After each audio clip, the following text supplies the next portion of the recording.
Subscribe to our YouTube channel and press the bell icon to get the latest updates. Dear viewers, in today's video, I'm going to share the names of 3 companies that have diversified into non-core segments which could have a disproportionate payoff for these businesses. Now, I believe these companies are at an inflection point with their diversification into a new area. You must have heard winners don't do different things, they do things differently. There is no better example to quote than Southwest Airlines, an American airline founded in the year 1966. The management wanted to set itself apart in a highly competitive and difficult airline industry. They realized that playing the peer game would not work. Now, these were the times when the airline industry faced cutthroat competition. The players tried to woo customers with the usual and costly frills like lounge facilities, meals, seating choices, etc. Southwest Airlines got rid of these frills. This allowed it to cut costs and offer attractive prices and more flights. The company focused on frequent point-to-point departures for mid-sized cities. This is something that established airlines were not interested in. It was different from then prevalent hub and spoke model. The latter was costlier and time-consuming. This approach resulted in shorter flight times, friendly service, and cheaper flying. Southwest Airlines jumped the Me Too approach and came up with a unique value proposition for customers. It shifted its focus on what customers wanted: low cost, fast, and convenient travel. With this shift, the company was not just vying for a higher market share amongst the existing flyers. Instead, it created a new class of customers. It made intercity car passengers opt for flight travel. And indeed, that was reflected in its tagline: the speed of a plane at the price of a car whenever you need it. The message reached the masses and the sales took off. I came across this example while reading Blue Ocean Strategy by W. Chen Kim and Rainey Mabon. I would highly recommend you to read this book. It offers unique insights on what makes companies extraordinary. It speaks of the elements that render competition irrelevant irrespective of the industry. It underlines different strategies and unique business models like that of Southwest Airlines. The authors classify strategy in 2 classes: red ocean and blue ocean. Red ocean implies a mature market with intense competition, with saturated waters and sharks where everybody is attacking each other and turning the waters red. Blue ocean, on the other hand, is an unexplored marketplace. Each business case study in the book is unique. However, the common underlying factor is the visionary management that spotted an opportunity and ventured to go for it in a profitable way. Now, when one thinks of the blue oceans in India or uncharted territories, what first comes to mind is startups. Companies like Airbnb, Ola, and Zomato have identified an unfulfilled need in the market and have decided a unique way of servicing it. But many of these business models owe their success to venture external capital. Despite burning billions of cash, they are yet to have a self-sustainable business model. There are a few exceptions to this trend, such as Zerodha in brokerage industry, but they are rare or not listed. I am interested in the listed businesses that can do this sustainably. Businesses that are entering blue oceans without subjecting themselves to the possibility of drowning. I thought of sharing 3 such cases with you where the companies are trying to break a new ground through optionality. But before I get to them, let us understand the concept of optionality. Optionality is generated from an investment that has the potential to give huge returns, but the quantum of it cannot be ascertained at the initial stage while making that investment. You can assess its intrinsic value only over a period of time, depending on the way the thing plays out or the execution is done. Playing optionalities comes with its fair share of risks. If these investments do not play out as expected, they are a drag on the management bandwidth and returns on capital. Yet, it makes sense to track them. That's because the payoff could be non-linear and disproportionate, and the loss is limited to the extent of investment. For companies that experiment with optionalities when the core business is strong, calculated risks can be taken without burning out.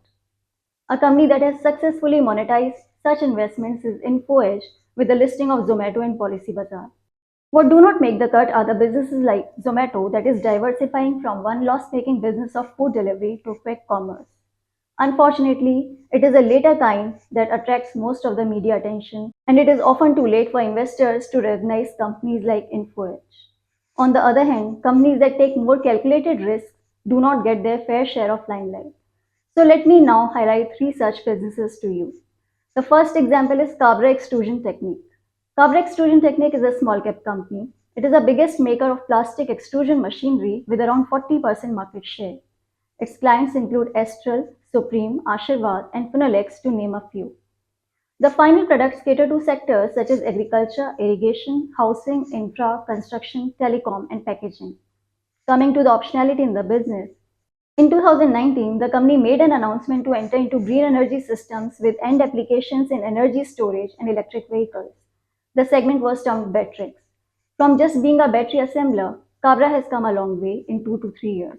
It is now engaged in the R&D, manufacturing, and has added capabilities like battery management systems, telematics, and IoT solutions. It is now a designing and development partner with some OEMs, increasing the wallet share from 10% to 60%. Within a short time, it has captured 15% market share in lithium-ion batteries for electric two-wheelers. The company enjoys a strong order book in this segment. Now, battery costs make up 35% to 40% of EV cost. Lithium-ion battery capacity additions are expected to grow at 53% CAGR this decade. Considering this huge penetration opportunity of EV and battery storage systems in India, the runway for the company is long.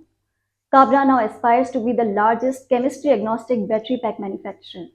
Already catering to two-wheeler and three-wheeler electric segment, it has plans to penetrate electric four-wheeler segment by FY24.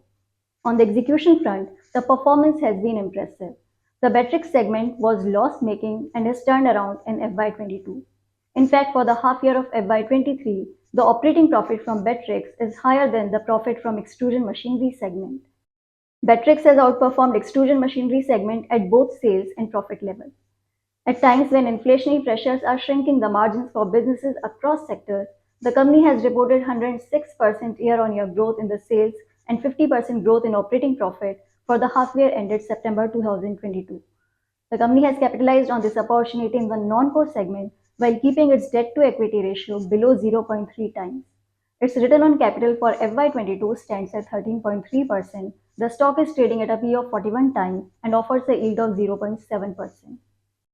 Now, Cabra is a good example of a safe way of participating in the new age and innovative businesses witnessing mega trends without succumbing to gambling instincts and exposing yourself to a binary scenario in which you either win big or you lose it all.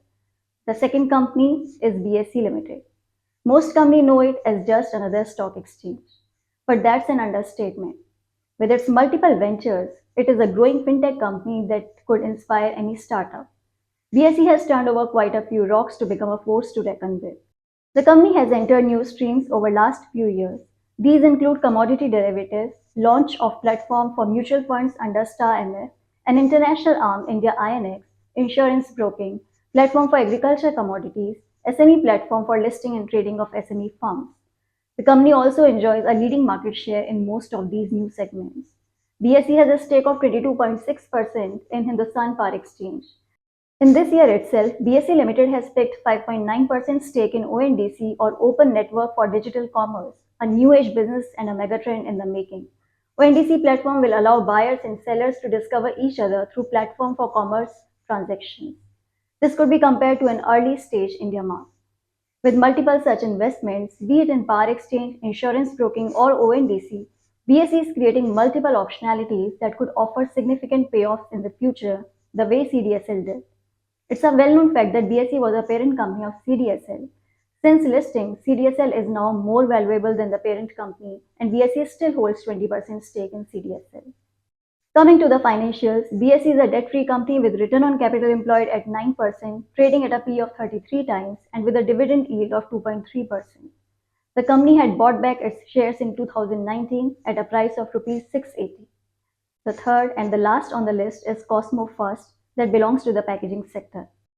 The company is a pioneer in BOPP films industry in India and is the biggest exporter of this product from India.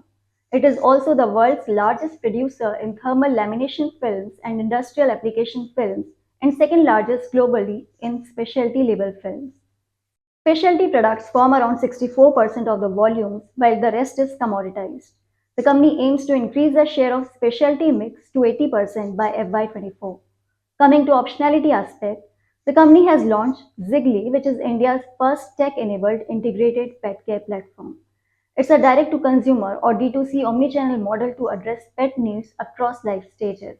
With this, the company aims to build India's largest pet care ecosystem with presence across multiple channels such as experience centers, online, mobile vans, etc. The company plans to launch around 15 experience centers during FY23 and enhance it to 150 in the next couple of years. In the medium term, it plans to demerge pet care vertical into separate company. While future will tell if and how well the company rides this opportunity, considering that the pet care industry in India itself is growing at 25% CAGR, the progress is worth tracking. Further in FY22, Cosmo has entered specialty chemical business. With these new engines, the company is targeting 20% CAGR over 3 years. For FY22, its return on equity and capital stand at 29% and 39% respectively.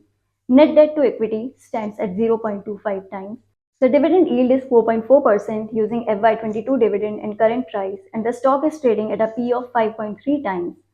It has witnessed insider buying activity in September 2022. Now please note that the inclusion of these names does not reflect any view on the stock. This video is for educational purpose and aims to make viewers aware of different ways to approach long-term investing. If you found this useful, do like and share the video and let me know in the comment section. For more such alerts and updates, do subscribe to Equitymaster YouTube channel. Thank you for watching. Goodbye.